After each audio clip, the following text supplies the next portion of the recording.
গরম গরম ভাতের সাথে এরকম একটা সয়াবিন কষা থাকলে আর কিছু লাগবে না।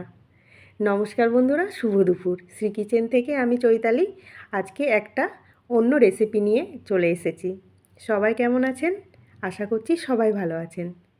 তাহলে চলুন দেখে নেওয়া যাক আমি এই সয়াবিন কষাটা কিভাবে বানিয়েছি। প্রথমেই সয়াবিনগুলোকে আমি গরম জলে একটু ভিজিয়ে রেখেছিলাম, তারপর ভালো করে জল ঝরিয়ে তার মধ্যে লবণ, নুন, হলুদ আর একটু বেসন দিয়ে আর লঙ্কা গুঁড়ো দিয়ে ভালো করে মেখে নিয়েছি। এরপর কড়াইয়ে তেল গরম করে ওই সয়াবিনগুলোকে দিয়ে ভালো করে নাড়াচাড়া করে আমি একটু সময় নিয়ে ভেজে নিয়েছি। এবার সয়াবিন ভাজা হয়ে যাওয়ার পরে আমি ওই তেলেই দিয়ে দিয়েছি আদা, পেঁয়াজ, রসুন কুচি, আর তার সাথে দিয়ে দিয়েছি লঙ্কা।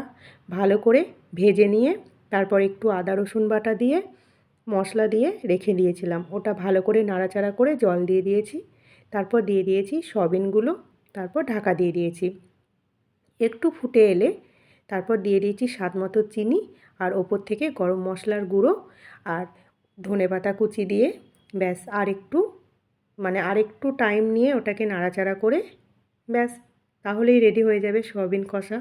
সুন্দর এই রেসিপি, আর কিছু লাগবে না গরম ভাতের সাথে, সত্যিই খুব টেস্টি। তো ভিডিওটি কেমন হয়েছে অবশ্যই জানাবেন, আর ভালো লাগলে একটা লাইক কমেন্ট করে দিয়ে যাবেন। তাহলে ভিডিওটি এখানেই শেষ করছি। সবাই ভালো থাকবেন। শুভ দুপুর বন্ধুরা। আবার সবাইকে জানাই অসংখ্য ধন্যবাদ ভিডিওটি দেখার জন্য। সবাই ভালো থাকবেন তাহলে। শুভ দুপুর।